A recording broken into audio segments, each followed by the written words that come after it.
Hello and welcome to The Real Bottom Line, the podcast for entrepreneurs featuring entrepreneurs.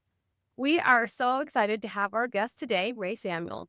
Ray is the owner of Sir Capital, and he is going to share some really interesting tips around growth and things to be considering. But first, welcome, Ray. Welcome. Thank you very much, Wendy. It's a pleasure to have the opportunity to be on your Oh, podcast. Who have had interesting guests before in the past, and to be able to be a part of your guest list puts me in great esteem. So I appreciate it very oh, much. my pleasure. My pleasure. Now, Ray, you and I met at a Value Builder conference in Austin, Texas earlier this year. So it's always interesting when you meet people that live not far from you in Ontario, but you meet in Texas. Texas, big things happen in Texas. That was quite the interesting experience from that particular standpoint. It was funny when we went to Texas. I just went there just to be able to get some additional insight and network and meet people. And in that short time since we're in Texas in March, we've become what I consider very dear friends, actually. Absolutely. So be able to talk about business and opportunities, and even outside of that, what's happening in our personal lives. So it's the value of relationships is something that we'll talk about today, I'm sure, Absolutely. but no much of an importance it's been in my life. Yeah, networking in different ways, And so we meet in person once, but then we build that on it through virtual and then subsequent meetings in person as well. So I love that about our relationship going forward. Now, Yeah. Ray, you weren't always an entrepreneur. You have been having some pretty serious titles at some pretty serious organizations. So tell me, I'd love to hear a little bit about your background in terms of the organizations you worked with, but then how have you transitioned into entrepreneurship and what lessons have you taken from those big organizations? Yeah. It's interesting. I fancy myself as a career entrepreneur right from my early days when I was in high school. In order to put myself through high school, I ran dances and proms. I don't know if those words you recognize or Were resonate you a with anyone. DJ? Yeah, so I'm a family of five. So there's four boys, and I have my sister, obviously. I'm the second last one. And my eldest brother were big fascination for music and so forth. So we went out and he would use his work money and buy stereo equipment. So in our small town, a place called Burlington, about 35 minutes southwest of the airport in Toronto, you could not put on a dance or a prom without talking to us as a family because of the fact that we had DJs, we had equipment, we could rent out and so forth. So that was my first full feel for entrepreneurship. So every Friday and Saturday throughout the whole year, if there's a dance or there's a function, where's the spot to go to? It would be Ray's place. So Ray would have myself, I would have a hotel I would rent or a venue I would rent and bring people together. So bringing people together is a constant theme. So that was in my teenage years, and I did that throughout university as well. But one of the big kind of moments I would say for entrepreneurship came when I was working at a golf course. Oh, This would have been back in 1987, just before going into university.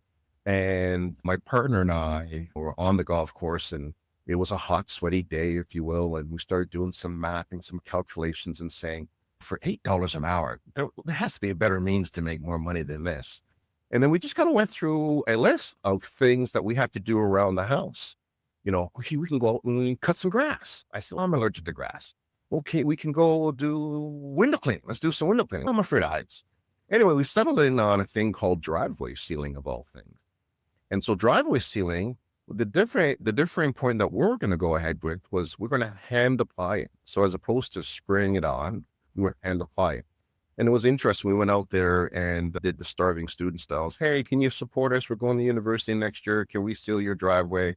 And that was the night that we left the golf course at 12 o'clock noon that day. We resigned. And then by 5 o'clock, we already negotiated a deal, which is equivalent to Home Depot. They gave us 15% off. I had my little Nissan 200SX. And then we went after Young and the Restless because that was a very important part of my life. Like I had to watch Young and the Restless. Nothing started until after. boundary starting early. Absolutely. So then after that was done, which was around 5 o'clock, we went out and started knocking doors. So we started knocking doors, and that night concluded. We had 8 contracts for the next day. Oh my goodness.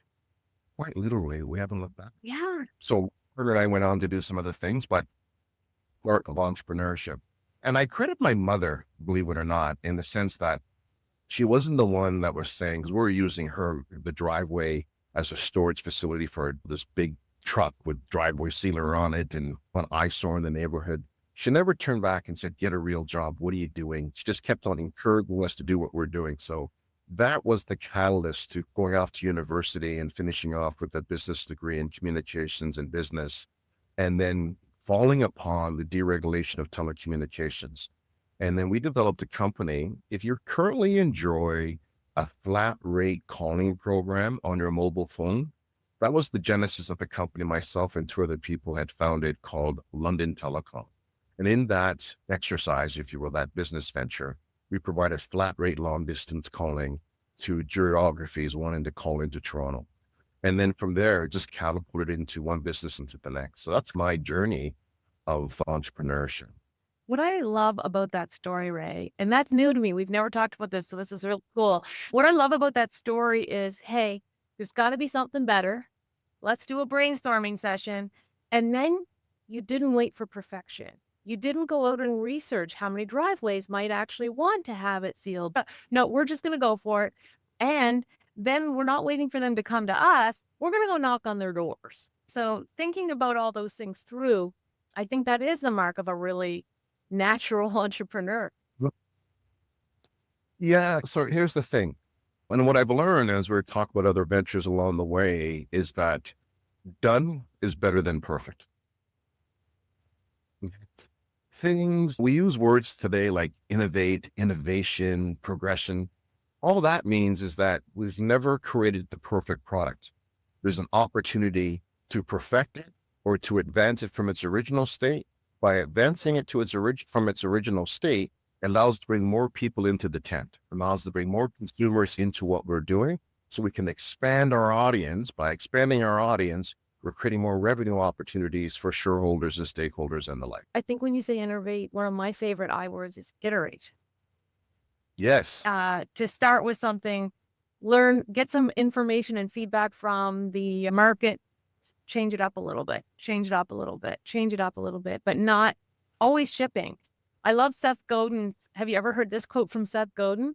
If you're not embarrassed by what you first shipped, you shipped too late. I love that. That really resonates with me. In essence, clarity beats complexity. Yes. And simplicity sometimes, because I think as humans, sometimes we're naturally perhaps over complexifying things, trying to rationalize or justify prices. Yeah. The best mechanism to be responsive is what we have between our ears. More about that, Ray. Is listening. Right. It's called feedback.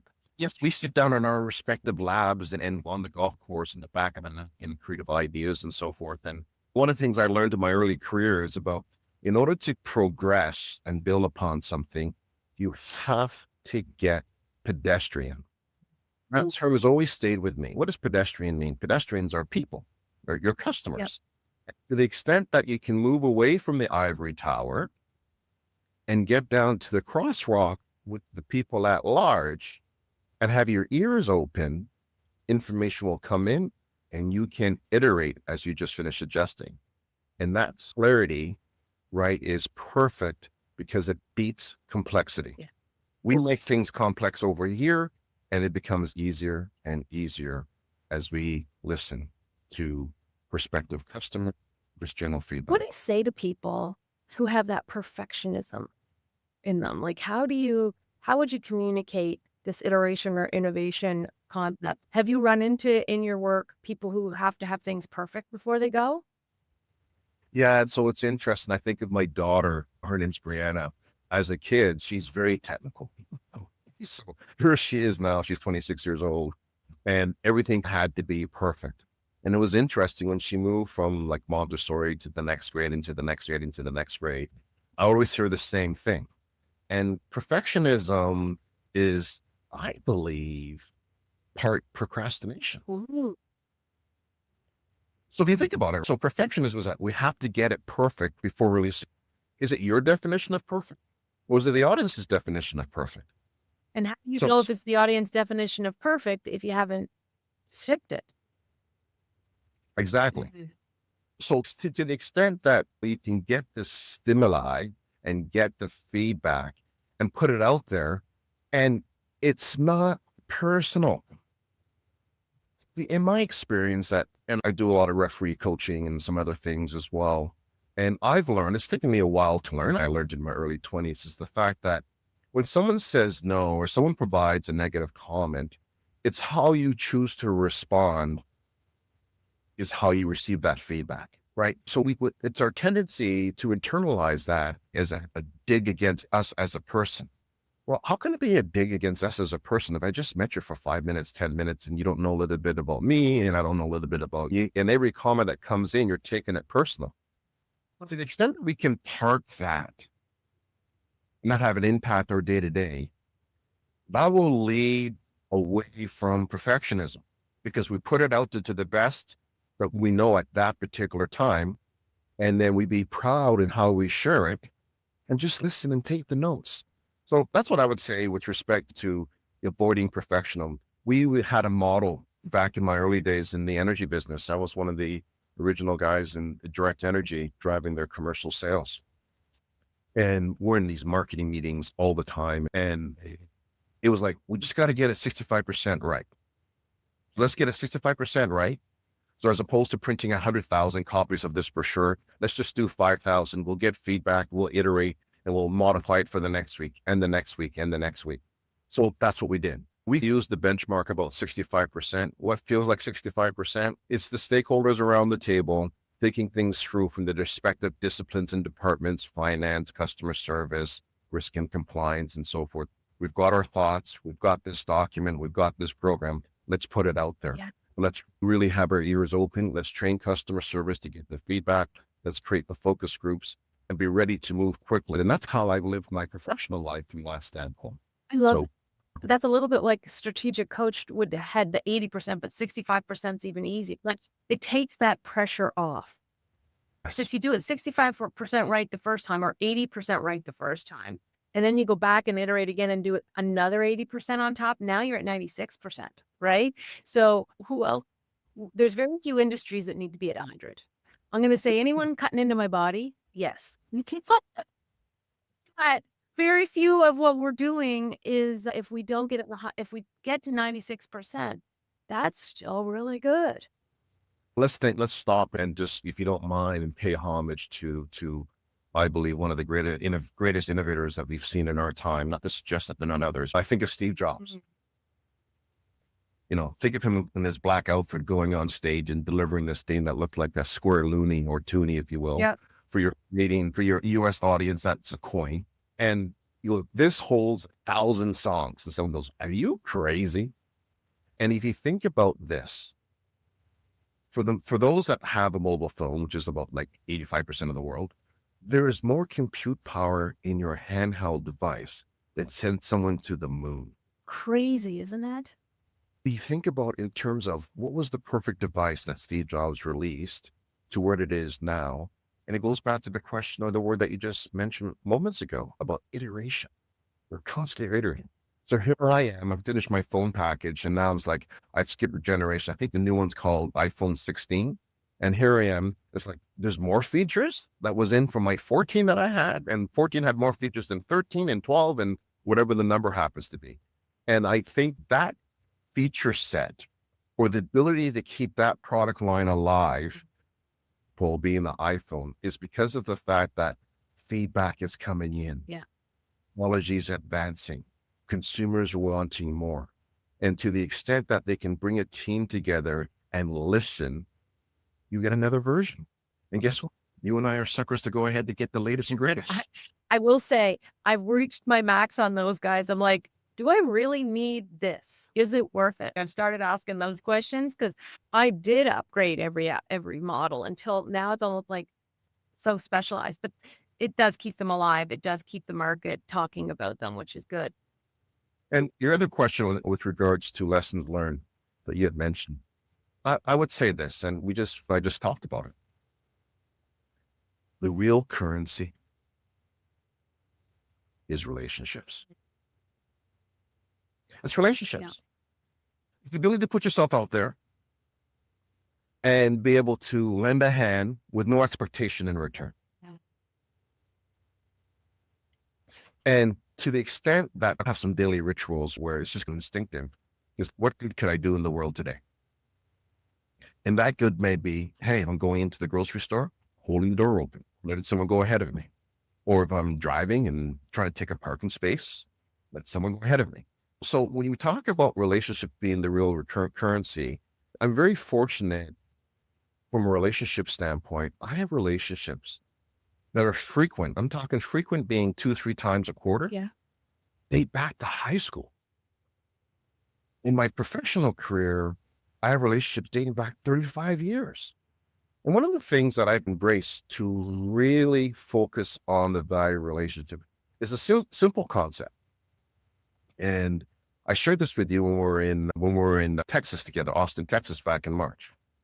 So every Monday, Wednesday, and Friday, my day is not complete until I pick up the phone and reach out to someone I haven't spoken to in 90 days. Tuesdays and Thursdays, someone I haven't spoken to in 60 days. So what's the purpose of that? It keeps my Rolodex and my relationships fresh. Nothing's too far away where it's like I haven't spoken to someone in 4 years and I'm calling and that person's saying in behind their head, What does he want? what's Yeah. and today with technology, it's much easier. Hey, happy birthday. I'll buy that. I don't wish a happy birthday message. I track it in my calendars, or even Facebook can give you whose birthday it happens to be. Just send a quick message. So let's say that personally, in terms of lessons learned, would be relationships is the real currency. Amazing. I'd like to shift gears a little bit and talk about growth because you're a growth consultant, a growth expert, a coach. What does that mean? And give me an example of what you're doing with somebody. So growth. So before we can get into that, let's take a look at the word growth, and I'm going to minimize it for a second. Okay. And I minimize growth and just call it grow. Okay. And then I take grow, I'm going to use that as an acronym. Oh, So if you think about this in your life personally and professionally, right, it'll really help you view growth in a different capacity. Grow. G stands for gratitude. R stands for resilience, your ability to bounce back. O stands for optimism, right? How optimistic can you be and not have the pessimist in your life want to pull your, and W stands for the willpower. oh, interesting. So when you think about some of our great leaders, whether it be Martin Luther King or Nelson Mandela and so forth, Gandhi, and overlay gratitude, resilience, optimism, and power. Those are the key components from my lens, my personal experience that lend itself to growth. I love So when, I did. yeah, so when you apply growth, you look at it as that failure is not failure, it's feedback. It's not final. Again, right? So you have to be able to take that information in, and it's about what do we learn? How can we apply it? How do we know if we got it right? So it's constantly being able to get that feedback. And then when you get that feedback, that allows you to iterate, move the needle, a little bit of a nudge, and you get more feedback. So from listening and putting yourself out there, respectively of various disciplines within business and any of your personal life, that sets yourself up for growth. So when you think about the curve, if you will, you have the formulation of an idea, and then you have the concentration of the idea. And then what you're trying to do, you're trying to come up concentration and move to momentum. So if you think of a graph and it's curling up like a hockey stick, you want to be sitting in that concentration stage, and growth is that hockey stick analogy that people use, which is momentum. And one thing I can tell you about momentum, once you have it, it's awesome. It's great for your culture. It creates a whole other set of problems in organizations, but the good problems to solve for. And what happens with growth is that it affords businesses and individuals additional opportunities. What do I mean by that? Growth would mean that you're generating revenue, hopefully it's profitable revenue. And that allows for us to use that revenue that turns into profits to be able to reward employees and staff and our communities at large to do greater things in their life or in their communities at the same time. So growth mindset from my perspective is based around that kind of grow component. As it relates to businesses, is that grow and growth. We think about an infant, and all of a sudden we're an adult, right? Or we're an infant and then like crawl, walk, run. Growth is that same type of philosophy as well, because we have to leave it to the next person that's behind us. We want to grow ourselves out of opportunities. Ideally, we want to grow ourselves out of our business, if you will, for the next generation or the next person that wants to give you a check to pick up where you left off to grow that even further. Growth is an infinite circle. I've never ran into someone that says, hey, you know something? I'm going to stop growing personally and professionally. I'm going to let things slide. I'm done. I'm tapped out. I'm tapped out. Because guess what the outcome is? It's disaster. Right. And never mind the disaster, what it does to your personal psyche. That's why we have counselors and psychologists and psychoanalysts and so forth, because we can keep them in business if we have that mindset, for sure. Absolutely. So you are currently working with a client and assisting them with some of their growth strategies. And I love it because it's a startup, but it's getting to that point where it's taking off. Give us the background of that story, the company, and then how you're helping them facilitate the growth. Yeah, I appreciate that question. The company's called EcoTank. And we had a chance to talk about it back in March. So EcoTank, when I think about being involved in telecommunications, the deregulation of telecommunications, moving from that, being involved in the deregulation of natural gas, deregulation of electricity, the movement through the competition bureau of opening up opportunities in home services being your heating, ventilating, air conditioner type services for the comfort of your home. When I take a look at my early days in the .com type world, and those businesses, as I'm speaking about them, seem rather complex. People say, Ray, you're in the energy business. Like, you talking about all those wires that connect when I'm driving on the highway and those real things. That's what you do? Yeah, that's what I do. And it stops and it just looks monstrosity, like the monstrosity. Like, how do you do that? When I was involved in telecommunications, how do you do that? EcoTank is the most simplest of concepts. And our toughest challenge is keeping a simple business simple. EcoTank. EcoTank. So just kind of walk with me here for a second. Vision yourself in your vehicle and you have to go get gas. And one of the reasons why you have to get gas is because you see that little light in the dashboard that says you're out of washer fluid.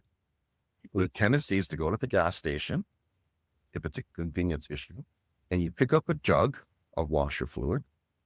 You open up your hood. It's a little bit windy outside.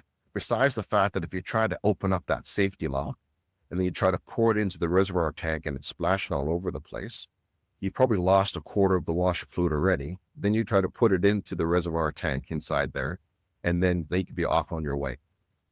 Well, what people don't realize is that jug that you use to pour the fluid into your reservoir tank is non-recyclable. So you can't recycle that.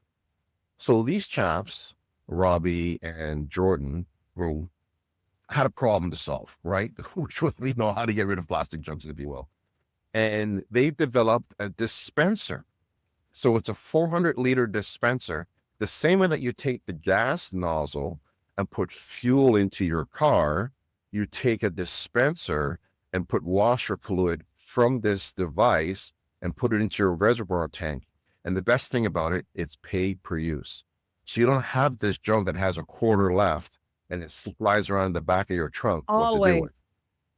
Yeah, so it's been great. I'm having the time of my life, and I met the chaps building relationships. I just happened to be at the golf course, and they're members of the same golf course that I'm at.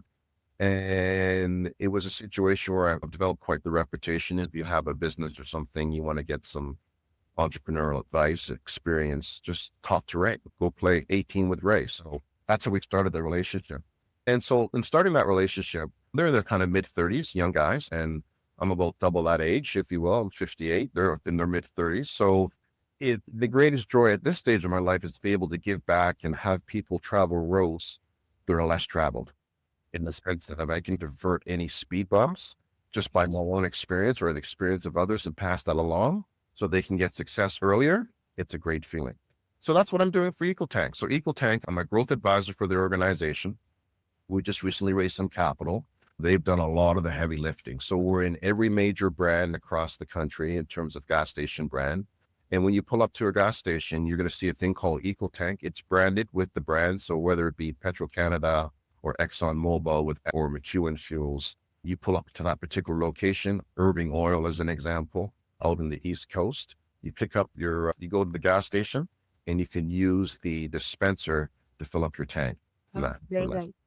I think also when we think about growth companies, one of the reasons I think you've had to raise money with them and different things is that a lot of times growth needs cash in order to Yeah. execute on it. And because depending on manufacturing cycles, sales cycles, how long do you have before they pay their invoice and you delivered it?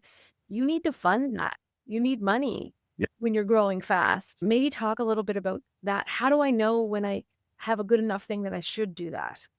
Go get some cash to go faster. First and foremost, you got to make sure that at the end of the day, it goes back to again. So as these guys were thinking about how do you solve for this problem, they did their research. They used the internet and searched around to find out if there's any one of these units that existed today. And there were some units, but they seemed to clunky. And then through that information, they realized there's some challenges. They did find a company out in Slovakia that had a tank that kind of could solve for their problem. So they engaged in a conversation and got a licensee relationship with them. The challenge is that unit was coming in between $16,000 to $20,000 landed. Holy cow. So then you start doing the exercise, right? You got to do the math exercise. There's always math, and you got to make sure that the math is mathing. I like when it maths. You got to make sure the math is mathing. And they realized shortly on, yeah, let's get a couple of units in, because these guys did some previous entrepreneurial ventures and were not flush with cash, but they had enough money to invest in something big. So that's what they did. And then they started to undertake, we want to be in a position that we can produce this unit on our own Canadian soil using our own components. And that's what they've done. So they've been able to do that. And in doing so, what they saw was a correlation of a higher adoption. Why? Because the cost of the particular unit was able to be driven down from $15,000 to $20,000 into the about $6,500 to $8,500 range, which means there's a greater opportunity. So they were able to get creative on the financing of those particular units. And sure, in the early days, the company did some entrepreneurial type deals where we'll put the unit in at our expense, and then the revenue share, because how the business works is that give us real estate, we own the asset, and then we'll give you a 70-30 split. We take 70, you take 30. You don't have to worry about the jugs. You don't have to worry about the 10 to 15% theft that takes place. Oh, right. And they like that. So said, so done. That's what's happening. So I've come in, obviously we're growing. Now it's a situation where, yes, they've used their own money at that particular stage. They went out and embraced some friends and family, which is fine. And the friends and family are always the kindest investors, right? Because they believe that they make their investment decisions on personality. Oh, he's a nice boy. He's a nice gal. He's real. He comes from a good family. Oh, and they make that investment, and sure, they pause and do the Lotto 649 experience. What if it became Microsoft? What if it became Google or NVIDIA? But then they kind of park it away and go about their business. Yeah. So they're able to do that friends and family round to get them to that next kind of inflection point. So at the time that I came in and I said, hey guys, what's the dream? We want to be the world's leading washer fluid dispensing company. So they created some molds, they've got some patents and so forth, and they've got some strategic ways, but they did that with mentorship. So there was a company, a light company that was actually based out of the same region called AirServe. And the owner of AirServe is the company. If you've ever gone to a gas station in North America, for that matter, and you have to pay a coin $2 or use your debit card to get 5 minutes of air into your tire. That company is owned by CSC, but the founders of the company is a guy by the name of Fred Merrill. And he happened to be a buddy of one of the founders' father. So they went to school together. So anyway, the two young entrepreneurs came in, they got all the information. These are the way you should structure a contract, 10-year contracts, make sure you own your assets. They gave us a lot of nuggets to be able to have the business in position to have a story. Yeah. I'm coming to your question now. You have to have a story. So what's the story? Protect your environment, easy to use, pay per use. Those three things resonate with people. Yeah. And so we were able to package that story and have people to pause and think about the universe could be a world where we're not having 70 million jugs go into the landfill every single year. You can't dispose. Correct. Okay. That you can't dispose of. That So down for decades. and you can't reuse them. That's correct. So that being the problem, and it's okay, how do we get this going? So the company had what we talked about, momentum. So they're in the concentration stage where they perfected the product into dispensing. Now it's about going into momentum. So all of the major brands are putting their orders in. But in order to put their orders in, and I was going back to you before, to get this dispenser in, the company, so let's just take ABC gas station. So AB gas station would say, yes, I want this dispenser inside there. So they would pay a portion to earn their discount. So let's just say if they want a 30% rev share, they got to pay $3,000. So with that $3,000, there's also an installation, an electrical component. So call that a double. So let's call that $6,000 worth of monies that ABC gas company has to part way with. But there's still a quasi matching contribution that we as EcoTank have to show up in order to get the unit in the ground. As we look at the forecast, okay, hey, we need money to get ahead of this particular growth. So we packaged up a story. We said we're raising capital in order to fund our growth. What I can tell you is this. It's easier to fund sales orders Yes. than it is to fund an idea that hasn't been tested in the marketplace. Right. So we went out and restructured our banking relationship, and they've been able to step up. Our country government here in Canada has a series of government programs that give the local banks comfort in investing in entrepreneur companies like ourselves. And then there's seasoned investors and accredited investors who know how to assess an opportunity. Yeah. And we're able to tell our story to those people, and we've been able to satisfy our capital requests. So now we're in a position where we have over 1,000 units in operation right now. We're growing into the States right now. The States is a big growth opportunity for ourselves. Our business is valued at $30 million, and I see $100 million valuation inside of the next 18 to 36 months. I love that story. So many levels.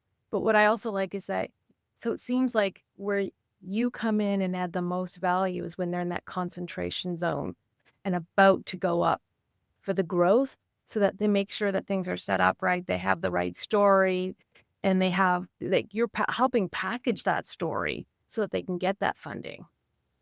Correct. Yeah. And mentoring them along the way. Absolutely. And having fun doing it. Yeah, really, it's full circle about relationships and iteration, right? Absolutely. Yeah. I love that. If any of our listeners wanted to reach out to you, how do they get a hold of you? Oh, they can just go to LinkedIn and look under Ray Samuels. I have a mugshot of me there, and just click in there, and I'm pretty active on LinkedIn. Perfect. I want to thank you for your time today, for coming on The Real Bottom Line. And I do think that the real bottom line today is that relationships and iterations are wonderful operating systems. That's a great submission. Thanks for the time. I appreciate the opportunity to spend some time with you today.